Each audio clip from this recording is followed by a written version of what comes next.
Halo guys, welcome back to my channel. Perkenalkan, nama saya Rizka Kusina Brusmiring dari program studi akuntansi perpajakan semester 2. Nah, dalam video kali ini aku akan ngebahas tentang pajak penghasilan atau sering kita sebut dengan PPh. PPh atau pajak penghasilan adalah pajak yang dikenakan kepada orang pribadi atau badan atas penghasilan yang diterima atau diperoleh dalam suatu tahunan pajak. Penghasilan yang dimaksud dapat berupa keuntungan usaha, gaji, honorarium, hadiah, dan yang lainnya. Nah, yang pertama aku bahas dulu ya PPh 21. PPh 21 adalah pemotongan pajak yang dikenakan atas penghasilan yang diterima oleh wajib pajak orang pribadi dan negeri atau WPOP atas pekerjaan, jasa, atau kegiatan yang dilakukannya. Nah, yang pertama, PPh 21 memiliki tarif progresif berdasarkan penghasilan yang diperoleh oleh wajib pajak. Per tahun 2022, tarif PPh 21 adalah sebagai berikut. Yang pertama, wajib pajak dengan penghasilan tahunan sampai dengan 60 juta dikenakan tarif pajak sebesar 5%.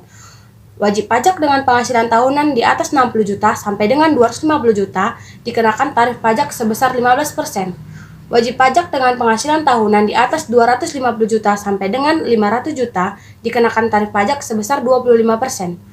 Wajib pajak dengan penghasilan tahunan di atas 500 juta sampai dengan 5 miliar dikenakan tarif pajak sebesar 30%. Dan yang terakhir, wajib pajak dengan penghasilan tahunan di atas 5 miliar dikenakan tarif pajak sebesar 35%. Yang kedua, ketentuan biaya jabatan. Pengenaan biaya ini diatur dalam Peraturan Menteri Keuangan atau PMK, yaitu sebesar 5% dari penghasilan bruto yang diterima oleh pegawai. Perhitungan biaya jabatan pegawai tetap yaitu dengan pengurangan setinggi-tingginya 500.000 per bulan atau 6 juta per tahun. Jika penghasilan bruto melebihi 500.000 per bulan, maka pajak jabatannya tetaplah sebesar 500.000. Begitu juga dengan kalkulasi per tahunnya. Dan yang ketiga, Anda harus mengetahui beberapa komponen penting yang harus diperhatikan dalam penghitungan PPh 21 sebagai berikut. Penghasilan tidak kena pajak berupa ambang batas yang menentukan apakah seseorang memiliki kewajiban untuk membayar pajak penghasilan atau tidak. Selain itu, penghasilan tidak kena pajak berfungsi sebagai pengurangan dalam penghitungan pajak yang terutang. Berdasarkan harmonisasi Undang-Undang Peraturan Perpajakan, penghasilan tidak kena pajak adalah sebagai berikut. Yang pertama, 54 juta per tahun untuk wajib pajak orang pribadi, tambahan 4.500.000 per tahun bagi wajib pajak yang sudah menikah atau berkeluarga, 54 juta per tahun untuk wajib pajak orang pribadi yang menikah dengan penghasilan bersama, dan tambahan 4.500.000 per tahun untuk setiap anggota keluarga sedara dan sekeluarga karena perkawinan garis lurus dan anak angkat yang menjadi tanggungan penuh maksimal 3 orang untuk setiap keluarga. Perlu diingat, setor dan bayar PPh 21 pada tanggal 10 bulan berikutnya. Lapor PPh 21 pada tanggal 20 bulan berikutnya. Kedua, aku akan ngebahas tentang PPh pasal 22. PPh pasal 22 adalah pajak yang dikenakan pada bendahara atau badan-badan tertentu, baik milik pemerintah maupun swasta yang melakukan kegiatan perdagangan ekspor, impor, dan reimpor. Sekarang, dengan adanya Peraturan Menteri Keuangan, pemerintah melebarkan badan-badan yang berhak memungut PPh 22, yaitu menjadi wajib pajak badan yang melakukan penjualan barang yang tergolong sangat mewah. PPh pasal 22 dikenakan terhadap perdagangan barang yang dianggap menguntungkan. Karena itu, PPh 22 dapat dikenakan baik saat penjualan maupun pembelian. Tarif PPh 22 bervariasi, bergantungan dengan objek pajaknya, yaitu sekitaran 0,25% sampai 1,5% atas pembelian barang yang dilakukan oleh DJPB, bendahara pemerintah, BUMN atau BUMD, sekitaran 1,5% dikali harga pembelian, tidak termasuk PPN dan tidak final.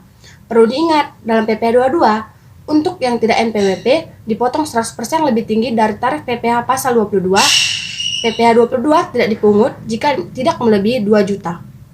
Yang ketiga, aku akan ngebahas tentang PPh 23. PPh 23 adalah pajak yang dikenakan pada penghasilan atas modal, penyerahan jasa, atau hadiah dan penghargaan selain yang telah dipotong dalam PPh 21. Umumnya, penghasilan jenis ini terjadi saat adanya transaksi antara pihak yang menerima penghasilan, penjualan atau pemberi jasa, dan pemberi penghasilan. Pihak pemberi penghasilan atau pembeli atau penerima jasa akan memotong dan melaporkan PPh pasal 23 tersebut kepada kantor pajak. Objek PPh pasal 23 telah ditambahkan oleh pemerintah hingga menjadi 62 jenis jasa lainnya seperti yang tercantum dalam PMK. Pihak pemotong PPh pasal 23 dan pihak yang dikenakan PPh pasal 23. Tarif jasa dalam PPh 23 sebesar 2%. Nah, yang keempat, aku akan ngebahas PPh pasal 25. Wajib pajak atau WP, baik berupa orang pribadi ataupun badan yang melakukan suatu kegiatan usaha, dikenai pajak penghasilan PPh pasal 25 angsuran PPh tiap bulannya. Keterlambatan, baik dalam menyetor maupun melapor, dapat dikenai sanksi, sesuai ketentuan dan peraturan yang berlaku. PPh 25 adalah pajak yang dibayar secara bertahap atau cicilan pajak selama 12 bulan. Tujuannya adalah untuk meringankan beban wajib pajak, mengingat pajak yang terutang harus dilunasi dalam waktu 1 tahun. Pembayaran ini harus dilakukan sendiri dan tidak bisa diwakilkan. Cara menghitung PPh 25 dengan mengurangi PPh terutang dengan penjumlahan dari kredit pajak. Nah, bayar cicilan pada tanggal 15 bulan berikutnya.